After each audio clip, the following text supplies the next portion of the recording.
সে কি এখানে দাঁড়িয়ে কি করছো? অফিসে যাবে না? না, যাব না।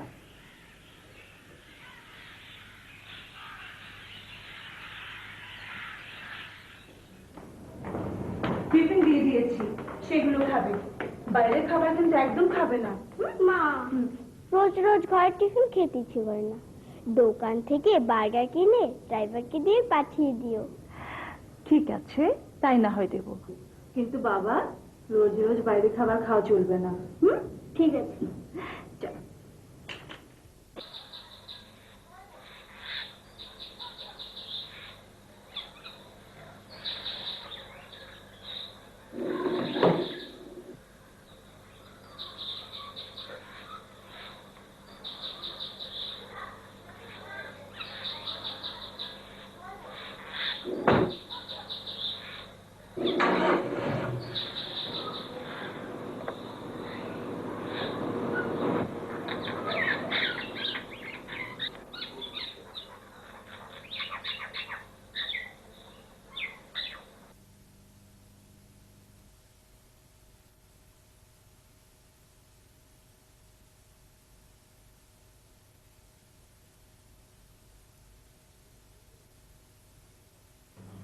কি ব্যাপার, চা যে পানি হয়ে গেল?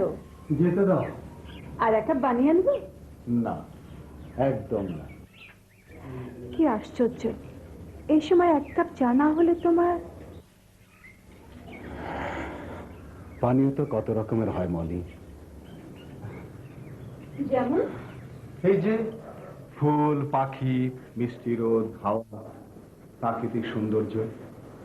আবার মাথা চাড়া দিতে চাইছে প্রথম যৌবনে সেই কাব্যিক ভূতের রূপ। কবি তো কখনো ছিলাম না, ছিলাম শিল্পের আরেক শাখা অভিনয়। সরকারি চাকরি ছেড়ে যখন ছোট পর্দার নায়ক হলাম, তখন তোমার বাবা তো কিছুতেই চাইছিলেন না মেয়েকে আমার মতো চাল চুলোহীন এক গবেটের হাতে তুলে দিতে। তোমার মনে আছে? ওগুলো কি ভোলা যায়? তুমি কি ভুলেছ? না, তবে তোমার জন্য যা ভোর রাতে দেখা রোমান্টিক স্বপ্নের মতো আমার কাছে তার আরেকটা চেহারা রয়েছে। তার জন্য যেন আমাকে দায়ী করো না। আমি তোমাকে তোমার অভিনয়ের প্ল্যাটফর্ম থেকে কখনোই সরে আসতে বলিনি। তা বলনি, কিন্তু ছোট পর্দার নায়কের একচ্ছত্র রাজ্যের রাজকুমার যখন হতে যাচ্ছিলাম, ঠিক তখনই হায়দার ডেকেছিল তার পারফর্মিং আর্টসের ব্যবসায়। হায়দারের অর্থ আর আমার অভিজ্ঞতা সম্পন্ন মেধা। আমাদের সাংসারিক অবস্থা তখন ভালো ছিল না, তাই না? আমি কি সেসব নিয়ে কখনো অভিযোগ করেছি? তা করনি, কিন্তু এটা ঠিক যে সেদিন যদি হায়দার তার পারফর্মিং আর্টসের ব্যবসা আমাকে না ডাকতো, তাহলে আজকের এই অবস্থান, প্রতিষ্ঠা, সম্মান, বাড়ি, গাড়ি, ব্যাংক ব্যালেন্স এসব কিছুই হতো না। কিন্তু তবুও সেই দিনগুলি আমাকে বড় বেশি হাতছানি দেয়। আর্থিক সচ্ছলতা ছিল না, কিন্তু কেমন যেন এক বুক প্রত্যাশা, আনন্দ আর উচ্ছ্বাস নিয়ে কাজ করতাম। আজ তোমার কি হয়েছে বলো তো? অনেকদিন পর আজকের ভোরটা কেমন যেন অন্যরকম মনে হচ্ছে। আচ্ছা মল্লিকা, তোমার মনে পড়ে সেই দিনগুলোর কথা, যখন আমরা নতুন সংসার পেতেছি, আমাদের ববির বয়স মাত্র 1 বছর, দিন রাত শুটিং চলত। আমার শেষ নাটকের শুটিং ছিল রবীন্দ্রনাথের শোভা। সেই নাটকে আমার প্রচুর নামও হয়েছিল।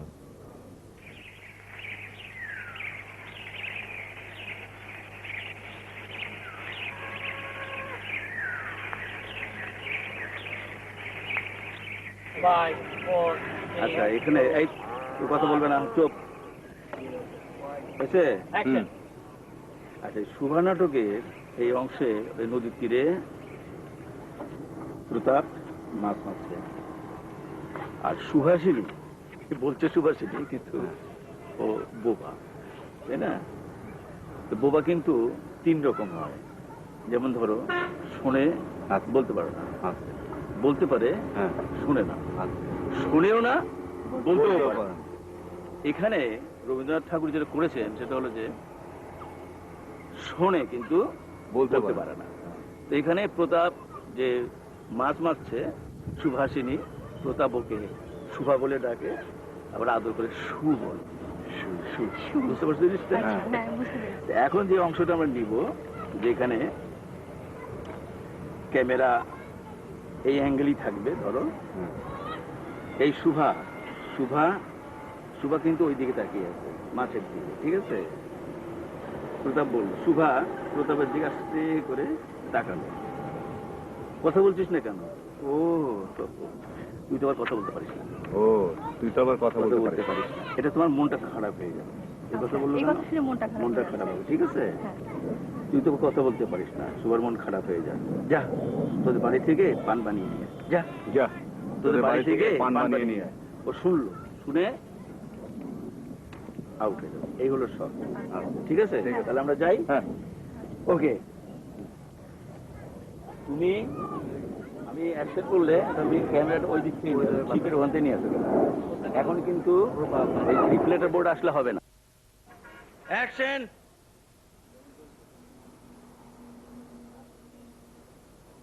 শোভা, এই শোভা, আরে কথা বলছিস না কেন? ও, তুই তো আবার কথা বলতে পারিস না। যা, তোদের বাড়ি থেকে পান বানিয়ে নিয়ে আয়।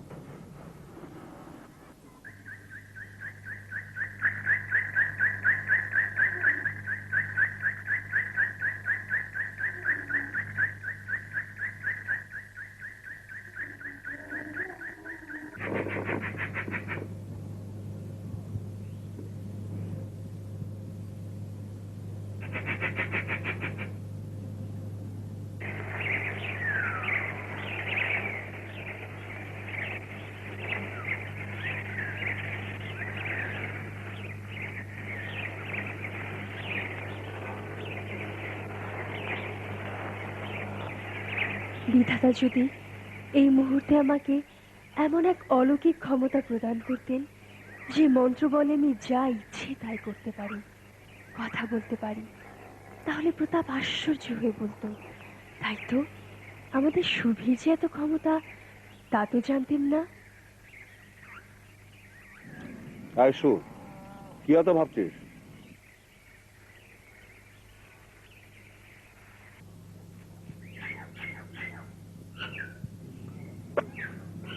আজ দেখবি কত বড় মাছ ধরেছি। ফিরেশু, তোর নাকি বর পাওয়া গেছে, তুই নাকি বিয়ে করতে যাচ্ছিস। দেখিস আমাদের ভুলিস নি কিন্তু। কাট। এরপরে সুভা কিন্তু রেগে যাবে, তাহলে বাড়ি দিয়ে সে চলে যাবে। তার আগে মনে মনে ডায়লগটা বলবে, আমি তোমার কাছে কি দোষ করেছিলাম?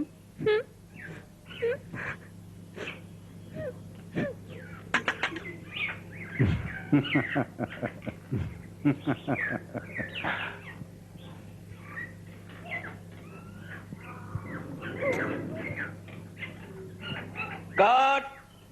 ঠিক আছে ভাই, ব্রেক ফর টি। হ্যাঁ, এখন রেস্ট নাও, যাও।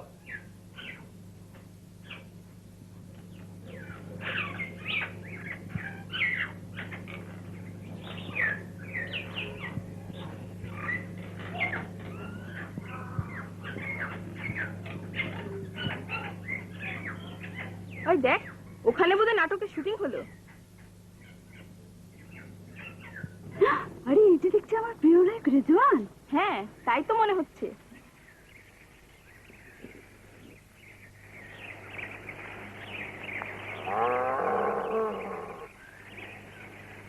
চল না ওনার সাথে আলাপ করে গিয়ে। শুধুই আলাপ? অটোগ্রাফ নেবি না?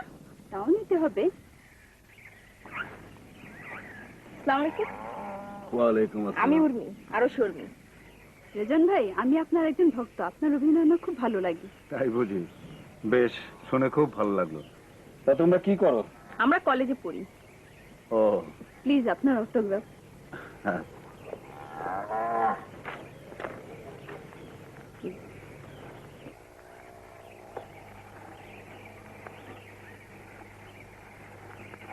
ম্যাডাম আপনার একটা অটোগ্রাফ। অটোগ্রাফ?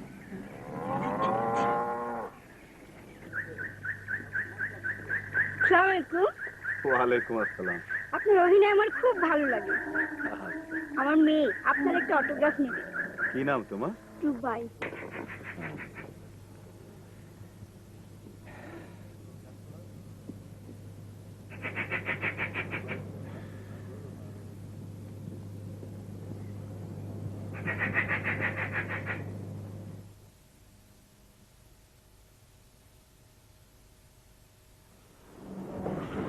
আজ এত দেরি করলে যে?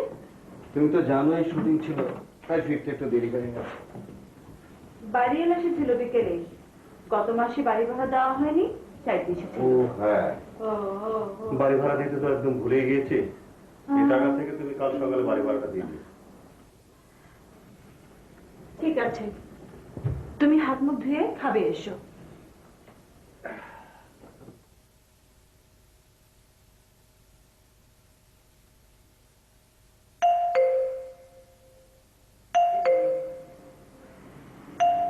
এখন আবার কে?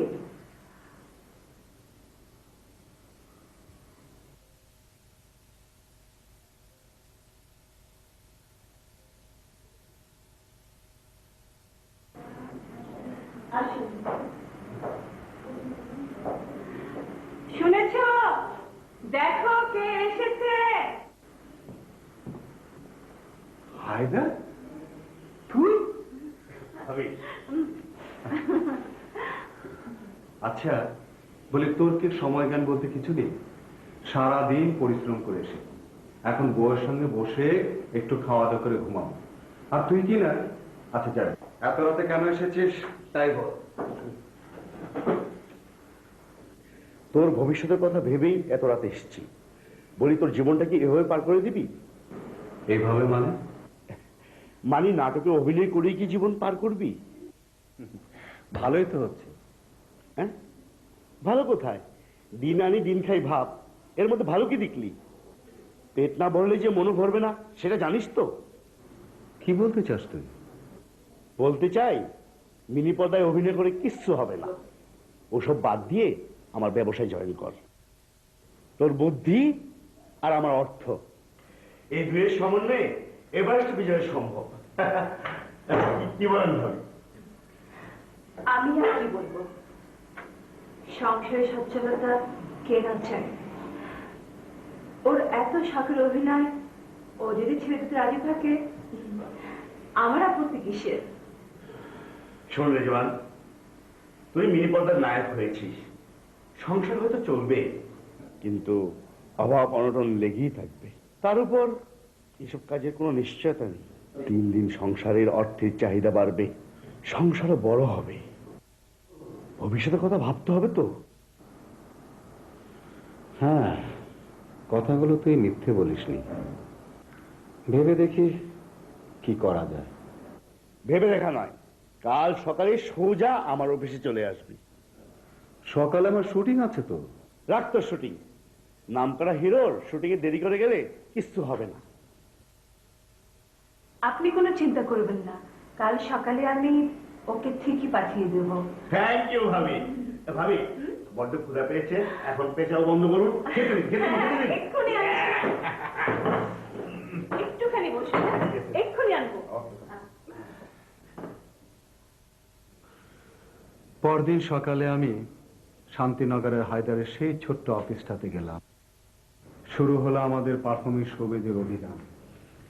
আমার প্রজ্ঞা আর মেধা আর হায়দারের নিখাত পরিশ্রমে সেই ছোট্ট চারা গাছ আজ বিরাট মহিরূপে পরিণত হয়েছে।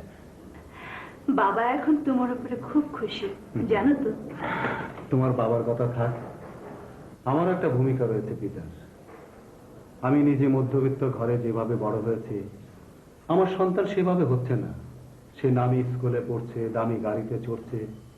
পিতা হিসাবে এটা আমার মস্ত বড় তৃপ্তি। কিন্তু সে সঙ্গে এও সত্যি, আমার ফেলে আসা জীবনের আকাঙ্ক্ষাকে আমি কিছুতে ভুলতে পারিনি। কিছুক্ষণের জন্য হলেও আমি ফিরে গিয়েছিলাম সেই সব দিনে। সেই আমি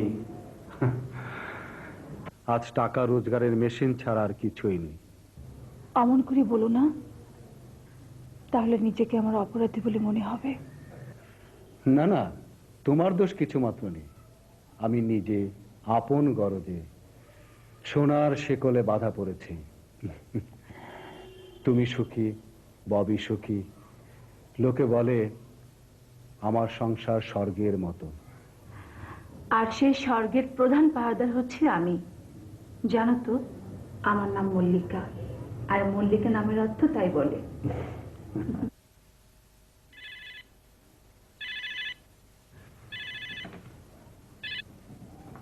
হ্যালো, ইয়েস।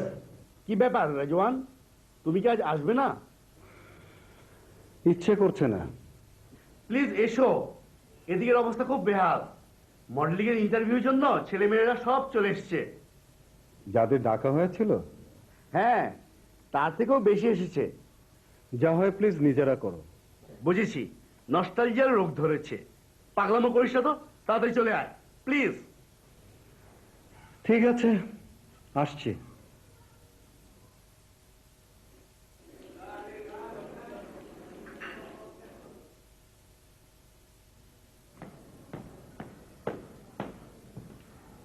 মলি, আমি একটু অফিস থেকে ঘুরে আসি।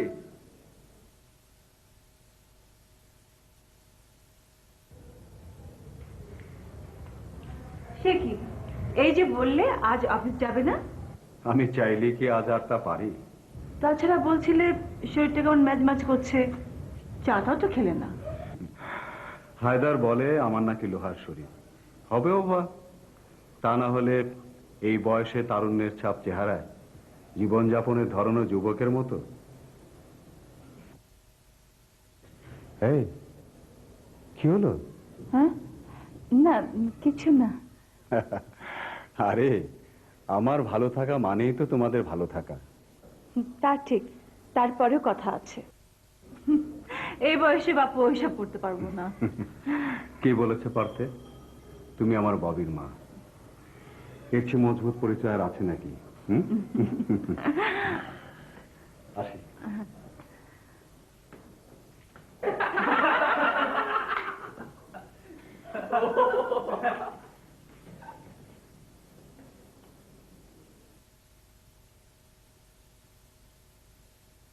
কড়া করে এক পেয়ালা কফি। জি স্যার। মুন্না খান, হ্যাঁ, কি ব্যাপার, কই যান? সরব, দেখুন তো কি অসভ্য আপনাদের ওই পিয়নটা। বলে কিনা আপনার সাথে দেখা করতে হলে বিশেষ পারমিশন চাই। আরে, ভক্ত আসবে তার প্রিয় শিল্পী দর্শনে, এখানে বাধা নিষেধ কিসের? চুমলি কোথাকার, এটা আপনার জন্যে, প্লিজ। তুমি কে? কেন, ওই যে একটু আগে বললাম আপনার ভক্ত। তাদের তো একটা নাম দাম আছে নাকি? বলার আর সুযোগ পেলাম কোথায়? আমার নাম রুবাই, ইয়াসমিন তাজিন রুবাই। বাবাকে হয়তো দেখেছি, মনে নেই। পণ্ডিতেরা বলেন মানুষের স্মৃতিশক্তি শুরু হয় 3 বছর থেকে। বাবা যখন সবকিছু ছেড়ে ওই আকাশে চলে গেলেন, তখন আমার বয়স 4। কিন্তু ব্রেন খুব শার্প ছিল না বলেই বোধহয় তেমন কিছু মনে করতে পারি না। আমার চাই রক্ত মাংসের মানুষ, যে আমায় আদর করবে, আমি যাকে ভালোবাসবো।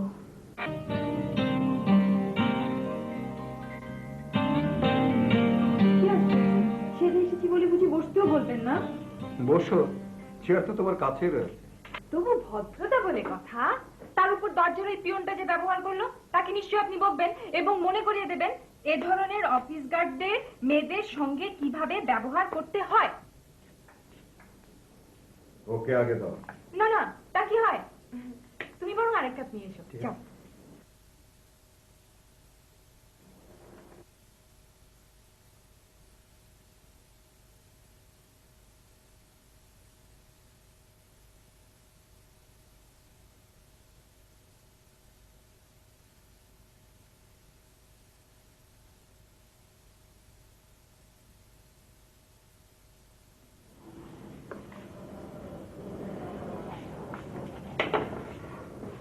তুমি কি ইন্টারভিউ দিতে এসেছিলে?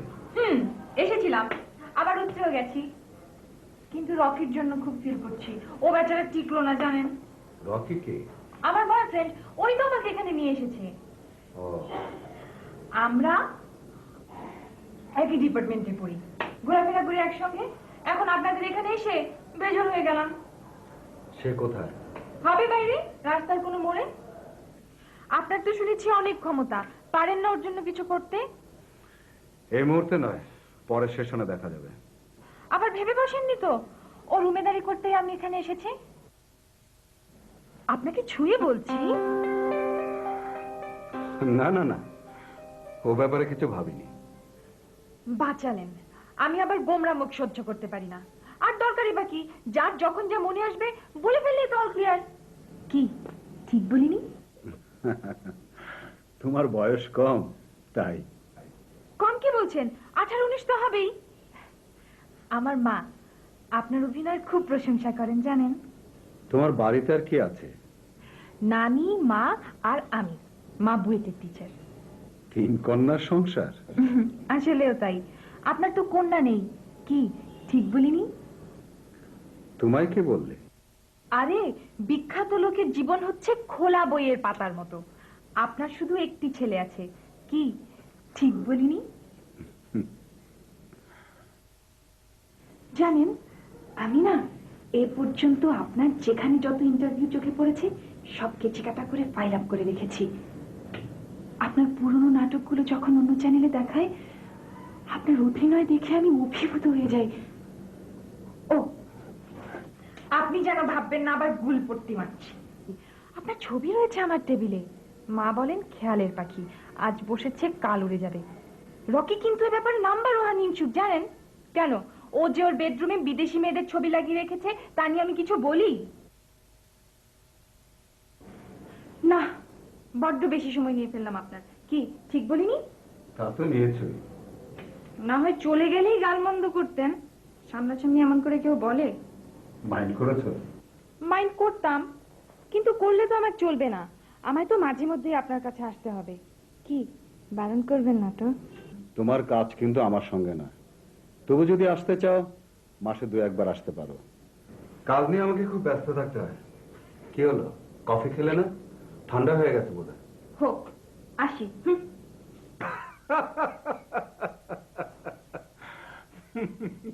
কি বন্ধু, একা একা হাসছো যে? ঘটনা কি? একটি ছোট্ট সবুজ পাখি আমার দরজা দিয়ে ঢুকেছিল, এই ফুলটা দিয়ে গেল। তার জন্যই তো তোমার চোখ মুখে এত গ্রিন সিগন্যাল দেখছি। তোমার ঘরে গেল একই রেজাল্ট হতো। খুদে ইনোসেন্ট মেয়ে একটি। আর তাছাড়া আমি কখনো ভুলি না, আমি হচ্ছি সেই পারফিউমের বোতল যার সুবাসটুকু তলানিতে এসে ঠেকেছে। আরে না বন্ধু না, তুমি এখনো এতটা প্রাচীর হওনি। তোমার পপুলারিটি এখনো আছে। অভিনয় করলে এখনো তুমি টপেই থাকতে। যাকে ইন্টারভিউর খবর কি বলো? তথই বচো। এবার চলো চলো।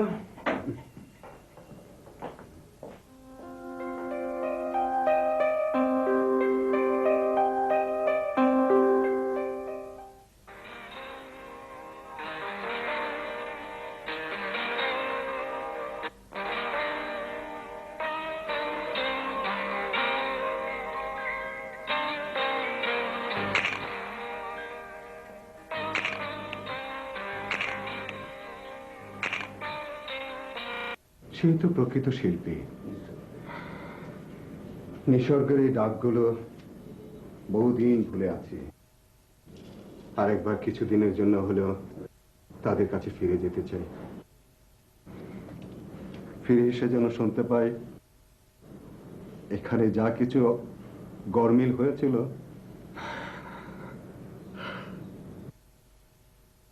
তা আবার ঠিক হয়ে গেছে।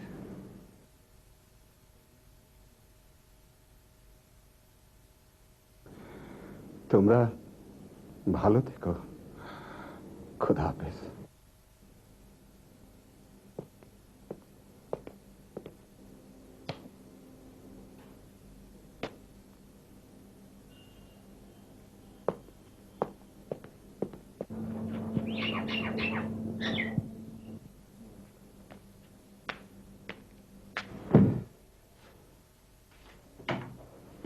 কাল সারা রাত বাড়িতে ফেরোনি, সকালে এসে কাপড় গোছাচ্ছ, কি ব্যাপার? কোথা যাচ্ছ নাকি? হ্যাঁ, কোথায়? জানি না। জানি না? জানি না মানে মধুচন্দ্রমে যাচ্ছ ওই পুচকে মেয়েটার সাথে? তোমার লজ্জা করে না? তোমার ছেলে রয়েছে, এইসব কথা তোমার মনে কখনো আসে না? আসে, মনে আসে বলে এখান থেকে দূরে কোথাও চলে যেতে চাই। বাহ বাহ বাহ বাহ বাহ, সুন্দর কথা। দূরে কোথাও গেলে তোমাদের প্রেম লীলা কেউ দেখতে পাবে না। কিন্তু আমার বাবা, আমার আত্মীয় স্বজন যখন এসব শুনবে, তখন আমি মুখ দেখাবো কি করে? আর আমার সন্তানের ভবিষ্যৎ কি হবে? মলি, ছবে না আমাকে।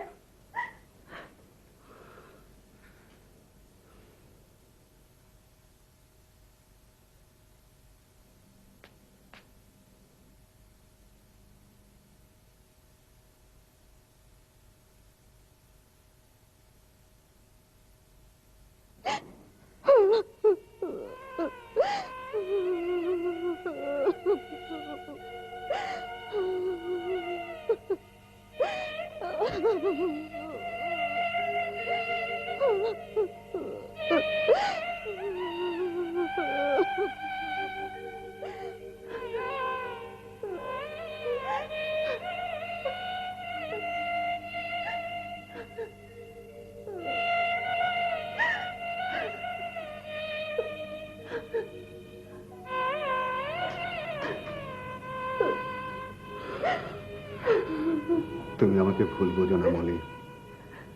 আমি বড় মানসিক অস্থিরতার মধ্যে পড়ে হাবুডুবু খাচ্ছি, কোনো কুল কিনারা পাচ্ছি না। তাই তোমাকে ববিকে নিয়ে দূরে কোথাও চলে যেতে চাই। তোমাকে ছুঁয়ে বলছি, এর মধ্যে আমার কোনো রকম ভণ্ডামি নেই।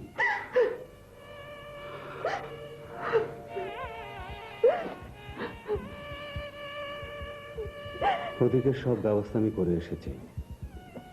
রকির সাথেই রুবাইয়ের মিল হয়ে যাবে। হায়দারকেও আমি সব বুঝিয়ে বলেছি, তাই আমি রাত্রে বাসায় আসিনি। ঝামেলামুক্ত পরিবেশে আমি তোমাদের নিয়ে শান্তিতে থাকতে চাই। চলো কটা দিন বাইরে থেকে বেরিয়ে আসি। দেরি করো না, তাড়াতাড়ি সব গুছিয়ে নাও।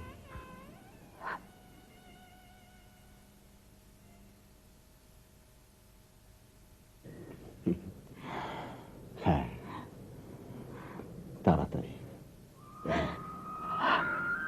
মলি, তুমি, ববি, আমার সব। এটা বুঝো না?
স্নেহের রুবাই, এই চিঠি তুমি যখন পাবে তখন আমি এই শহর থেকে অনেক দূরে থাকব।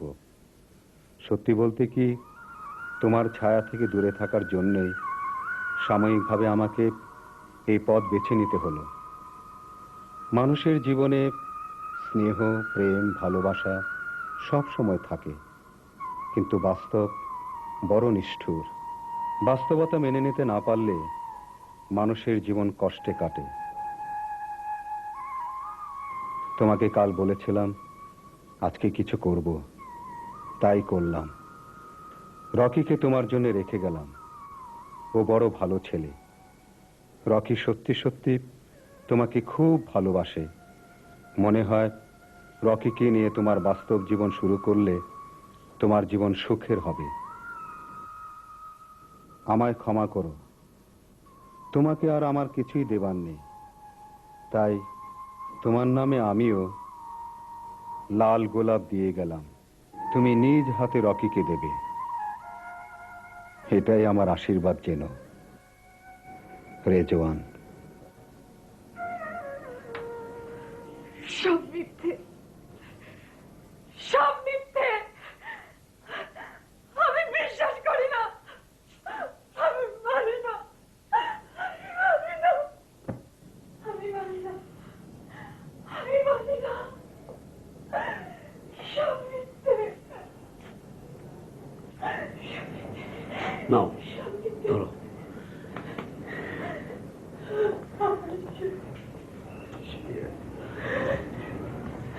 শান্ত হও রুবাইয়া, শান্ত হও। রেজওয়ান যা করেছে সবার মঙ্গল চিন্তা করেই করেছে। প্লিজ এসো।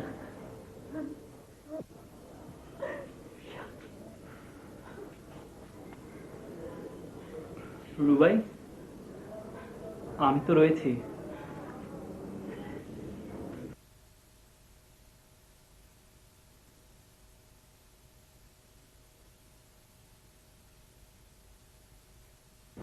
আমার উপর ভরসা করা যায় না?